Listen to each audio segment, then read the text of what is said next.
Welcome to Full PreFrontal, the show that exposes the mysteries of executive functions. This show is a collection of conversations about the role of the prefrontal cortex, which impacts your focus, planning, problem-solving, emotional balance, and independence. These conversations will introduce mental tools that will empower you to shift your mindset for a successful life. And now, here's your host, Psy.D Kamath.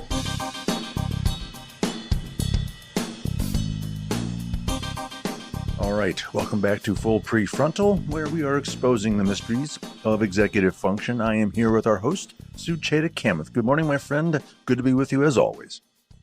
Great to be with you, Todd. And I'm going to tell you a little bit of a story of a client of mine. So this young man who probably was in his 30s, he was diagnosed with ADHD and brilliant, quite creative. And he had a nagging project that was in his life that he was in charge of. So he was newly married. Maybe, I guess, 2 or 3 years into marriage. And they had a baby. And the baby was probably 8 months old when he brought it to my attention that he needed some help. He said, my wife was in charge of everything except one thing. She said he was very savvy with digital technology. So she said, why don't you put together a montage for his first birthday? And I want you to gather the photographs and all the videos that we've been taking. They're on different cell phones, different clouds, different laptops. Just integrate them, put them together. And that's all. The rest I will manage. And so a week before the child's birthday, which 4 months into our work, he said, Psy.D, I think I'm going to get divorced. I said, what? What happened? So apparently his wife asked for a divorce 1 week before the big birthday celebration. And the straw that broke the camel's back was this dang montage. I think the wife got a full sense of his difficulty in organizing, orchestrating, choreographing this tedious, not most difficult, but tedious process of putting together. And the story, I know I don't mean to say this in a funny way, but what was so surprising to him that he did not see the divorce coming. He did not see the disgruntledness the wife was feeling about his lack of competence, cooperation, and their relationship was going south. And the montage, the photographs just turned out to be the straw that broke the camel's back. The reason I'm sharing this story is our guest today is a fabulous, insightful expert who actually understands this and is going to shed some light as to how relationships work and a little bit of a disconnect between this impending doom and their personal performance and executive dysfunction and how ADHD has a role to play. So with great joy, it gives me pleasure to invite Dr. Ari Tuckman, who is also a practicing psychologist, but also a certified sex therapist who has given more than 350 presentations and routinely earns excellent reviews for his ability to make a complicated information understandable and useful. And his reputation preceded, I was invited to speak in Texas, and their last year's presenter was Ari. And every audience member who had heard him last year came and said, yeah, it was great, but Ari Tuckman was also great. So he's the author of 4 books, which is ADHD After Dark, Better Sex Life, Better Relationship. I love that title. Can't wait to talk about that as well. Understand Your Brain, Get More Done. More Attention, Less Deficit, which is my favorite book because I've read 2 of your books. And sorry, I need to read all 4. And Integrative Treatment for Adult ADHD. His More Attention, Less Deficit podcast has more than 100 episodes. And I'm proud to tell you that I heard 43. So that's a big accomplishment. And more than 2 million downloads. He is a psychologist and a sex therapist in private practice in Westchester, Pennsylvania, a former board member of CHAD National and a co-chair of CHAD Conference Committee. So welcome. Well, thank you. I am really happy to be here, and I'm looking forward to talking about what I think is some really interesting stuff. Fabulous. So before we get into the meat of it, I ask this question of all my guests. This podcast is about executive function. We talk a lot about intentional focus, adaptive flexibility, assessing goals, learning to be future-oriented. And so how were your skills in that area when you were growing up? And how were you as a learner and a student? When did you begin to think about your thinking? And how did you strategize your learning as you were becoming a learner expert, I guess? Sure. I've always been, I guess one way of putting it is I've always been sort of driven. And, I have a lot of things that I'm interested in, and I really enjoy kind of getting into projects that I don't necessarily have to. So like showing up on this podcast is a good example, but I wouldn't want to miss it. Like to me, this is really interesting stuff. And I think one of the ways that I've been able to do as much as I've been able to do is that I am very sort of like deadline oriented and sort of future oriented. And I think a lot about how different pieces sort of fit into what's going to happen in the future. So for example, if I have multiple deadlines, which I think is probably always the case that I have multiple deadlines, different things going, that thinking about how to sequence them, what needs to happen before what, if I have something to do that I need a chunk of time to really focus in, what chunk is that going to be? If there's little dinky like returning emails, where do I sprinkle those in? And, I think I've always sort of been like, feeling like that sort of pressure of time passing and wanting to get done everything that I want to get done. And yet, as much as this can make me sound like I'm sort of a stress case, in a lot of ways, like I really am not. So like when it comes time to show up for a test or something, I'm usually pretty relaxed because I know I've done what I needed to do. And then you just show up and take it. So it's kind of an interesting thing. I think I feel a lot of my anxiety in the future. And then when I deal with it, then I'm calm in the present, if that makes sense. Wow. So you have great executive function is what you're saying. Yeah, pretty much. And you have great sense of balance and perspective, so to speak.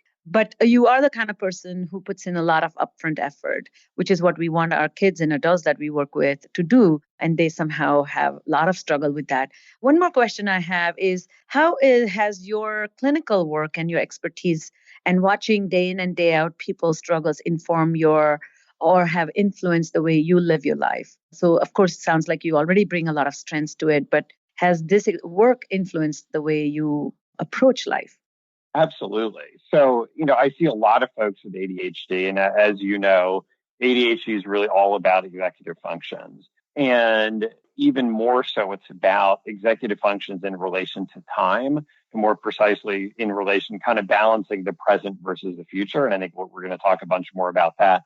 But seeing the struggles that my clients have with this on a day-by-day basis, it really just sort of highlights for me the importance of some of the sort of good habits that I do have. And I'm by no means saying I'm perfect, but it makes me more diligent because I see every day in the office kind of what are the prices one pays for not being sufficiently diligent, for not really applying your executive functions in an intentional kind of a way. So I don't know, to just sort of be more on top of what needs to be on top of. And I think that, then helps me kind of in the work that I do with my clients to help them be more intentional about how they use their executive functions. And also, I think based on listening to your voice on the podcast and your approach to advice giving I think you have a great mastery of emotional, your own emotionality. So that coming from equanimity when you are dealing with people who are quite on a roller coaster. I bet that has a lot to do with it as well, right? Absolutely. I had a professor who in graduate school, he wasn't the best professor in other ways, but he did have this one great line where he said, if there are two people in a room and one of them is anxious, the other one needs to not be. And, obviously in this case, he was talking about if the client is anxious as a therapist, if you start getting anxious, then you're both lost. But it applies to relationships. So to adults, it applies to parenting kids, it applies to coworkers, whatever, that, at least one person needs to be able to sort of manage their emotions well so that both people aren't sort of swept away in whatever's going on in the moment. Oh, I love that. I'm going to remember to mention that to my clients. So let's get started with this idea that in your work, you talk a lot about having better connection to the future self, a sense of kind of continuity with self that changes over time, but also is directed towards something bigger than or finalistic or not even finalistic, but something that adds into your whole value-driven self. So can we talk a little bit about that, the human struggle that goes into balancing the desire to be in the moment while also considering the future? Why do so many people love being here and, it becomes sticky for them to not switch, to constantly toggle between the future you and the current you? Yeah, I mean, this is really like the fundamental struggle. And on the one hand, this is indeed what kind of separates us in many ways from the animals. So, like my dog, I don't think does a lot of future planning. It doesn't seem like it. But, as people, hopefully we do. So that could be stuff like putting money away for retirement that you won't spend for 20 or 40 years. Could also be stuff like smoking cigarettes sure seems cool when you're 15, but dying of lung cancer is kind of bad. So maybe I won't start smoking. But it's also like little things like, it's 10 o'clock at night. I should really go to bed, except I don't really feel like it. And this is sort of fun doing what I'm doing. Or those chocolate chip cookies sure smell delicious. I would really enjoy eating one right now, but I'm going to think about how we'll feel afterwards or how we'll feel at the end of the week if I'm not meeting my, diet goals or something. So, we're always balancing pleasure in the moment with what our long-term goals, what our long-term needs are. And unfortunately, not in all ways, but, there's lots of things in the world that feel really good in the moment, but don't serve us well in the future. Or it's the avoidance of pain in the moment that then doesn't serve us well in the future. So, for example, going and working out when you don't feel like it is good for you in the future. It's good to have done it, but it doesn't feel good to do it. Or sitting down and I don't know, like I was just at a conference. So like taking all my receipts and totaling them up and stapling them together is going to be really great, next March when it's time to do taxes. But at this moment, I probably don't feel like doing it. So you don't want to live so much for the future that you're not living a life now, although that's a very much the minority position. But, the bigger challenge for most of us is how to not live too much in the moment so that then we pay a price later or have less of a positive future at some later point. And I feel that this is compounded by lack of clarity of the future or not having motivation to find purpose, which is really connected to the future. And that can also Right. cause a lot of disruption, So the current moment feels fabulous because I ain't got anything going on with my Mm-hmm. life. So I've had Hal Hirschfield talk about this, that the whole role of, that future savings idea. But can we talk a little bit more in detail about this connection between this and the executive function? Because the executive function really is what allows the balancing act that you're talking about. So how do you see it Right. play out when it comes to helping people to develop these abilities? Right. So, I think first of all, you're absolutely right about the fact that, there's something about having a purpose, having some bigger goal, which is not that's not an executive function thing. But if you don't have a sense of where you want to end up, if the future is rather vague or amorphous, so like, for example, if I'm trying to eat healthier, but I don't really have a goal that I'm shooting for other than some vague notion of eating healthier, or I don't have a reason why, like, my doctor said, like, hey, you got to get, this number down a bit. It's a lot harder to feel the motivation in that case. And then you can't apply the executive function. So that's kind of like the hot emotional side and the cold, more cognitive side of it. So having some sort of goal, I think, is really important. But then it becomes a matter of applying the executive function by stepping out of the temptations of the present. We're stepping back from the sort of stimuli of the present moment so that we can pause to think about what the future might be. And it's in that moment that we sort of balance the present versus the future. And this is not to say that the goal is to live some austere lifestyle, but really live it up when you're 70. Like, that's not the goal. But rather it's to, if we use the chocolate chip cookie example, to have a chocolate chip cookie when it's the right time to do it, whatever that means. To say, like, what, mostly I've been eating pretty good. Yes, I could enjoy this cookie right now. Or to say, what, I haven't actually been eating that well. I'm not on track to what I would like to do with my health or whatever. So I am making a choice to pass on this cookie.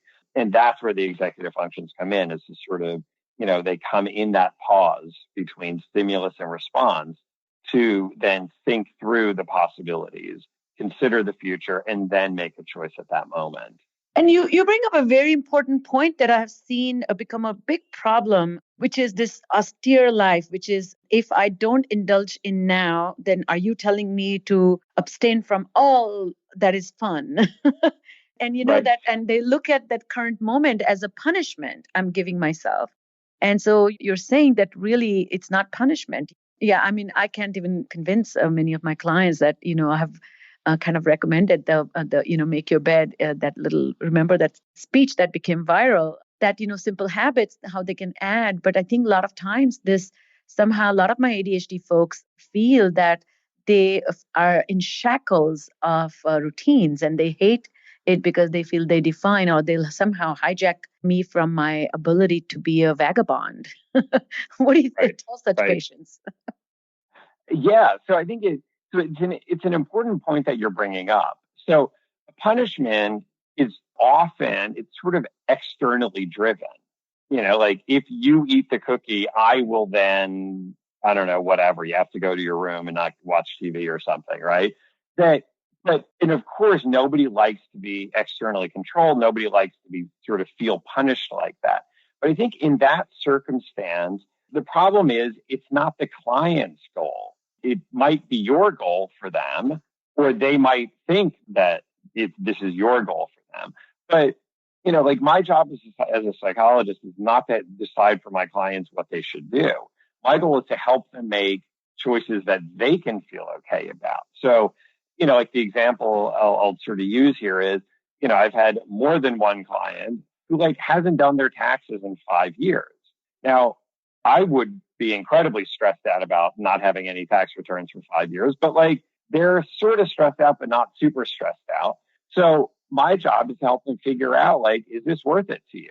Is it important to you to get it done?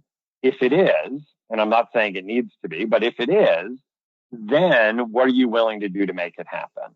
So it becomes their goal to do, or it's their goal to use a schedule, a scheduling system like, Google Calendar or whatever, that it's important to them because they recognize that their life is better. So if they don't see how some sacrifice in the present benefits them in the future, it's a tough sell. That's not going to be a habit that's going to last long. But even here, it all kind of becomes circular. You need the executive functions to be able to step out of the present moment to really kind of think about this bigger picture goal and what is important to you and what trade-offs are you willing to make, and are there other compromises you can make instead, and how do you, sort of think it all through. But I think that's important. And I think that just saying you need to get a to-do list, or you need to put things in your calendar or whatever, it often doesn't stick because it winds up not really being connected to anything other than what seems like kind of generic good advice, or that somebody else is kind of forcing their way onto you, which is, again, a tough sell.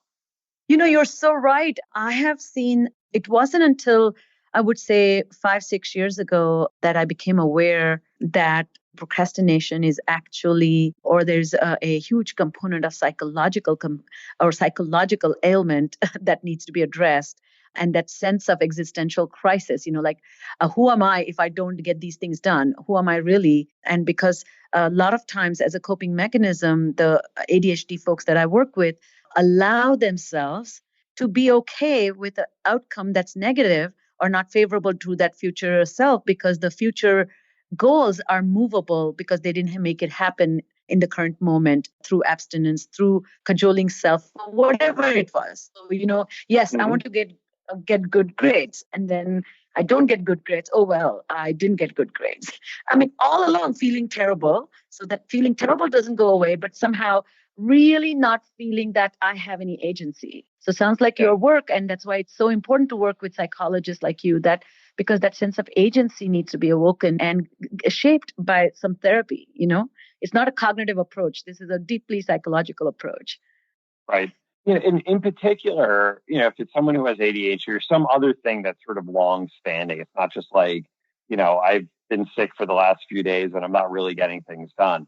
The psychology, then I kind of say that, neurology drives psychology. So that someone who struggled all of their life with getting things done and being consistent about it, it would be unreasonable then for them to not have some self-doubt.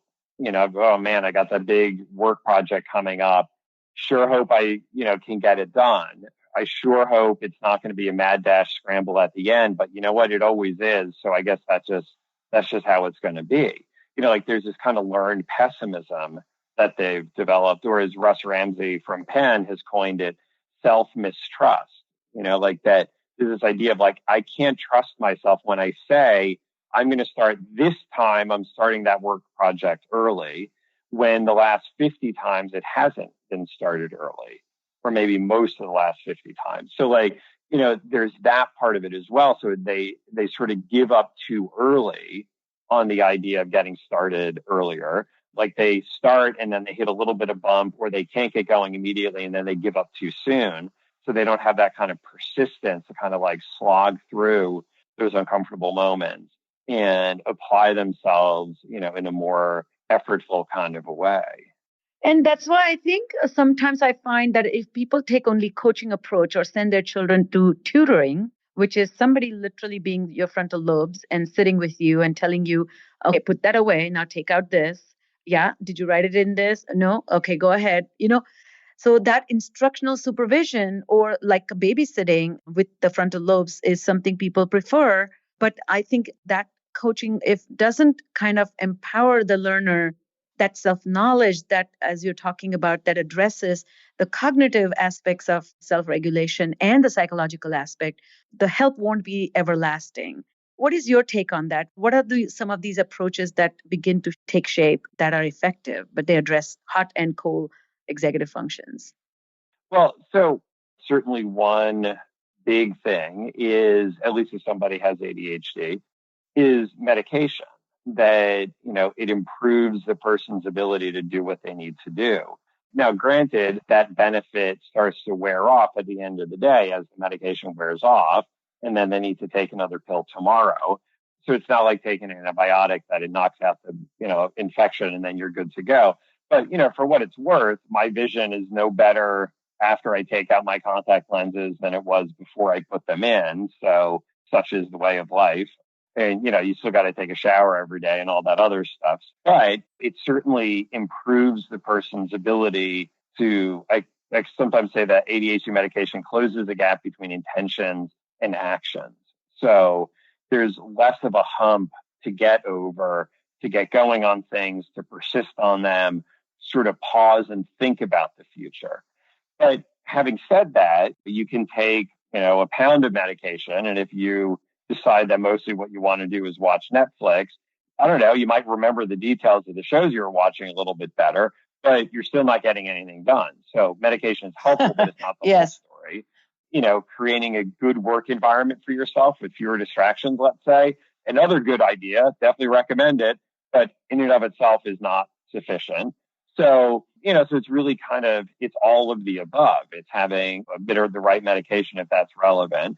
It's creating good work environments, having good tools and systems like reminders, like having a good schedule system, having some sort of good to-do list, having some sort of, making easy filing systems, so not like super complicated. And then also the psychology, recognizing this is important, this is worthwhile. Here's my future goal. Here's my future benefit. This is why I'm putting in the work, even when sometimes I don't feel like it.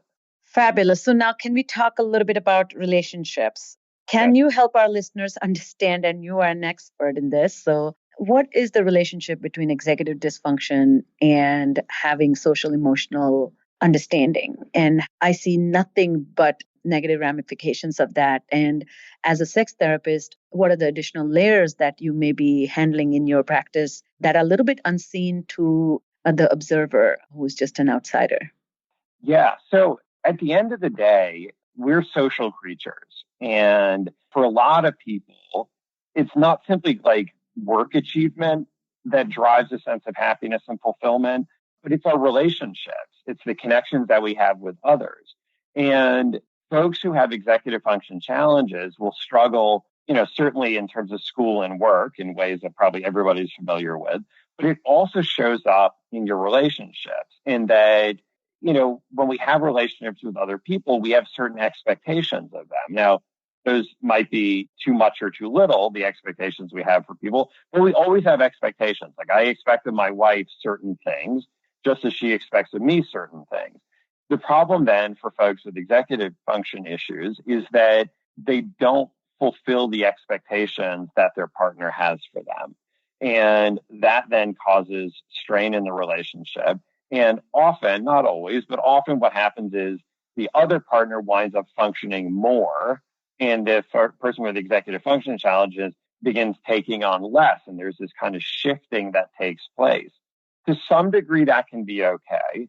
But it then eventually gets to a point, especially as life gets more complicated. So kids show up and then you're living in a house and not some crappy apartment, and your jobs become more demanding and more complicated, and there's more to take care of, that the other partner winds up kind of hitting the breaking point, and they feel frustrated and they feel resentful, and they don't feel like their partner is being there for them in the ways that they want them to be, which then, leads to resentment, criticism, nagging, anger. The person with the executive function challenges then, who wants to be on the receiving end of all that? So understandably, they sort of retreat or feel like it doesn't matter what I do, it's never going to be enough. And, on the one hand, absolutely the person with the executive function challenges needs probably to step up a bit more and to be more reliable, to be more consistent, to kind of carry more of their weight, to check in more with their partner and see how they're doing. But also equally true, but often missed, is let's just say the non-ADHD partner needs to be able to know when to step back, when to let things go. What are the battles to pick and what are the battles to pass on? And it's not the ADHD partner's job to never give the non-ADHD partner anything to be anxious about. So they need to manage their anxiety. They need to understand it's not always going to be my way. Or sometimes it's okay to do things differently, and I'm just going to let that one go. This is true of any relationship. You get some stuff your way and some stuff you just got to accept, but it's heightened even more so when somebody has ADHD or executive function challenges. And they just need to work that much harder to feel like they're on the same team and to not feel like they fall into kind of a parent-child dynamic, which is not fun in relationships. And when it comes to sex, is a total killer. That kills intimacy or, physical, sexual desires, often on both parts. So the goal of my new book that's coming out, ADHD After Dark, is to help these couples where one person has ADHD and one person doesn't, to get along better together.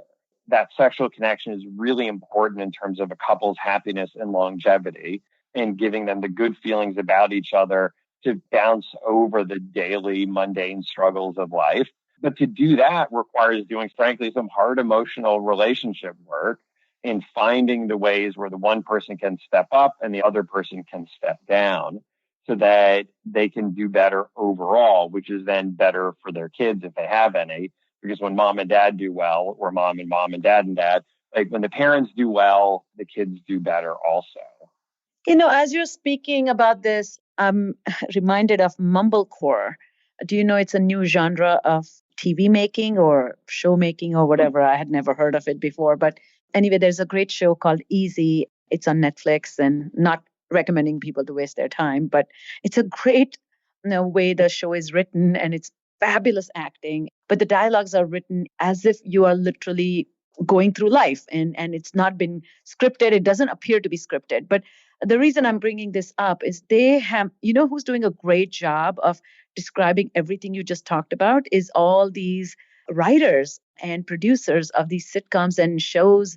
They're not providing solutions, but now they're going deeper and deeper and depicting the nuances, or you as an observer gets a window into something, and I can say, oh my God, that's my ADHD client there. Yes, that's the ADHD or impulsive executive dysfunction, bored, not taking enough responsibility, not engaging, not checking in, or becoming a mother, becoming a father. I'm seeing all that depicted.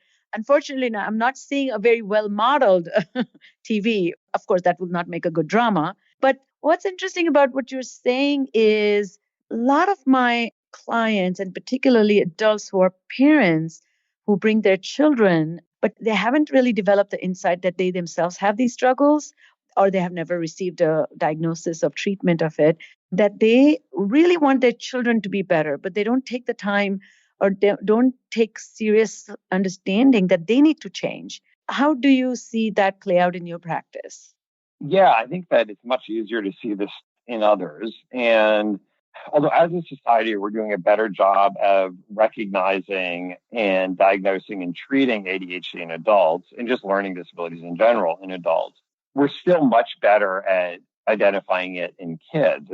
And so I think some of it is this idea of like, well, you managed to survive into adulthood. I guess you must be doing enough things right. Good luck. So people don't necessarily think of it for themselves, even though it becomes very apparent pretty quickly in a conversation that they're having the same struggles that their kid is having, just in a more grown up context. So I do think it's important if you suspect yourself or someone, another adult that you know, whether it's personal relationship or if you're a provider or an educator or something, the people that you're working with, if there's some suspicion of this, probably worth getting checked out, because once you know what's going on, you're in a much better position to do something about it. Yeah, and even though it may be a little bit kind of create discomfort, but you're right. I think addressing it is going to empower you.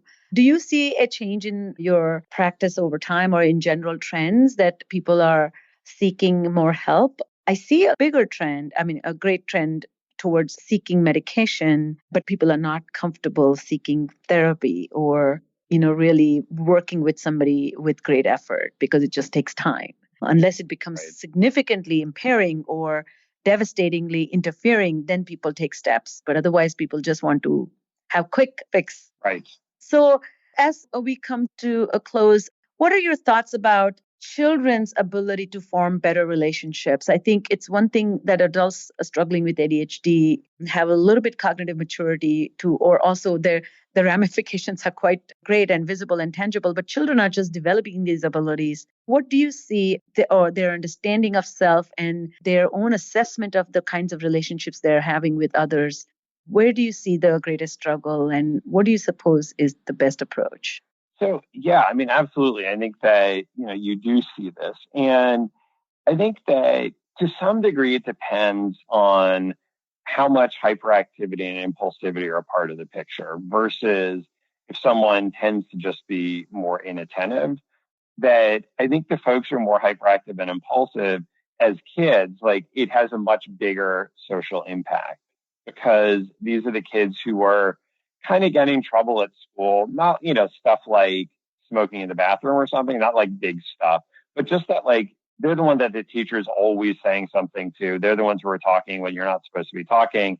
They're the ones who are getting the kids around them into trouble because they're talking together or whatever is perceived by the teacher to be talking together. So those are the kids that are often sort of ostracized a bit more and will struggle to get play dates, or they're the ones who are not being texted when a bunch of other people are getting together. Whereas those who are more inattentive, it still shows up. And, in particularly, I think with girls more so than with boys, they're the kids who wind up being excluded a bit more. They don't remember the details of like, no, I was telling you last time, what happened with Jenny. I can't believe you don't remember it.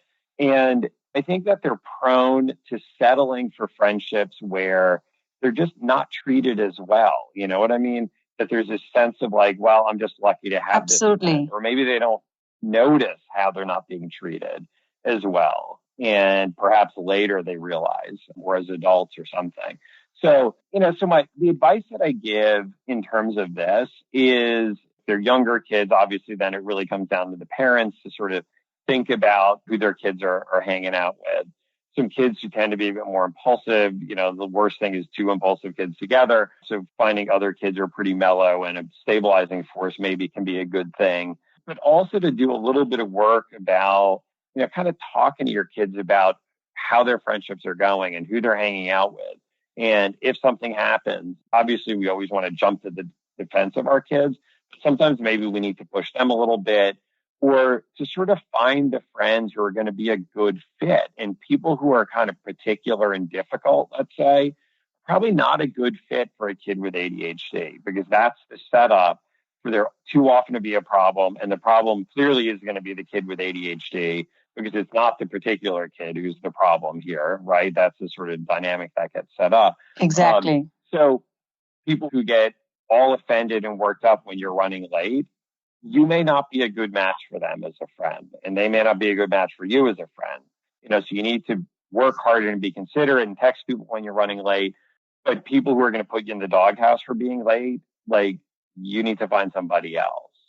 Yeah, I think this is so valuable that, this is actually the making and the breaking of friendships, isn't it? That if you're judged harshly for the very quality that makes you who you are, then you Right. become you're going to have resentment towards everybody who comes into your life, but you also don't recognize that you have goodness in you that you can share with people, but that goodness never comes out because they're not hanging out with you long enough to see your goodness. Yeah. I like to educate children about having a language that enables them to describe their symptoms and struggles without imposing any burden on the listener or the friend that you don't need to take care of me, but this is so I'm so sorry, but I tend to run late.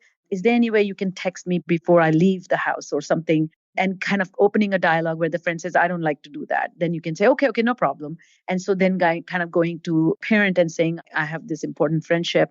And the second thing I work a lot with this social understanding piece is kind of theory of mind, that reading the minds of others, kind of checking in with people and seeing, how are you feeling? What are you thinking? How are you doing with us?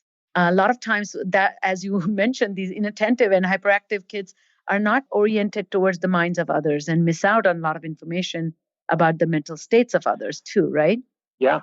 So like they may not understand why, or they may not even know that the friend is going to be upset because they don't realize how late they're running, for example, or they don't remember they've been late the last 3 times, but the friend remembers. So it feels like this anger or whatever from other people is sort of coming out of nowhere. And from their perspective, it is, given their awareness of things. So, I mean, obviously you can't do anything about what you're not even aware of in the first place. Exactly. But so one of the things, and kind of very similar to what you're doing, is I'll sort of coach people to, it's sort of, I call it expectation management. So if the issue is this person tends to run late, is to be right up front, particularly with like newer friends, to say like, look, here's the deal. I really struggle with running late. I know I need to do better at it, but like it's always been hard for me. And honestly, like it always will. So here's the deal. Before you leave the house, text me to make sure that I'm on my way. So it's not their job to make sure you're on time, but it is their job to ensure that they are not going to be unhappy about waiting there. Like their happiness is their job. So, if they will be mortally offended and bored to death and embarrassed sitting at the restaurant by themselves or whatever, then it's incumbent on them to check in. Now, there may be some friends who are going to say like, look, I'm not doing it. Like, that's not my job. I'm not interested, something. And then I think the response from the person with ADHD is to say, okay, you know what? It may just be that we're just not meant to be friends. Or maybe we see each other at parties and gatherings, like, awesome, let's enjoy it. But, maybe we just can't set things up to get together. But I think that the thing about that is it's important that the person with ADHD not take it all onto themselves. I am not capable of being friends with people. No, you are very capable of being friends with people. You're not good at getting there on time. If somebody has that as a deal breaker, which is their right, it may just be that you and them are not a good fit with each other. And you need to find other friends and they need to find other friends. So it's this balancing act of, yes, work hard at being more on time, work hard at texting people when you're late, whatever. So change the parts that you can, while also accepting that this is kind of who I am. It's not all of who I am. It doesn't take away from the rest of who I am. But like this one skill, if this is super important to you and a friend, I'm just not that person, and that's okay.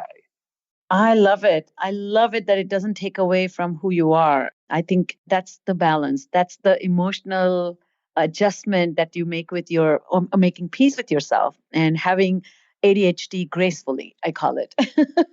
Yes, absolutely. Exactly. Own it gracefully.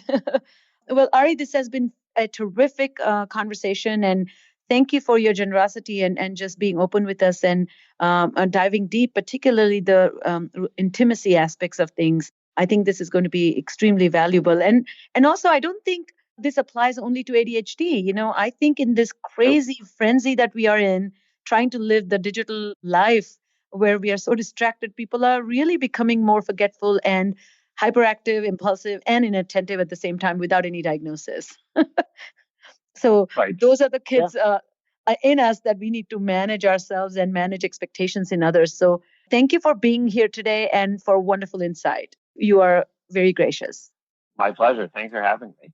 All right, that's all the time we have for today. If you know of someone who might benefit from listening to today's episode, we would be grateful if you would kindly forward it to them. So on behalf of our host, Psy.D Kamath, today's guest, Dr. Ari Tuckman, and all of us at Cerebral Matters, thank you for listening today, and we look forward to seeing you again right here next week on Full PreFrontal. Thank you for listening to Full PreFrontal, exposing the mysteries of executive functions. To contact our host, Psy.D Kamath, and learn more about her work on improving executive functions, visit her website at cerebralmatters.com. That's cerebralmatters.com. Tune in next week for the next informative episode of Full PreFrontal.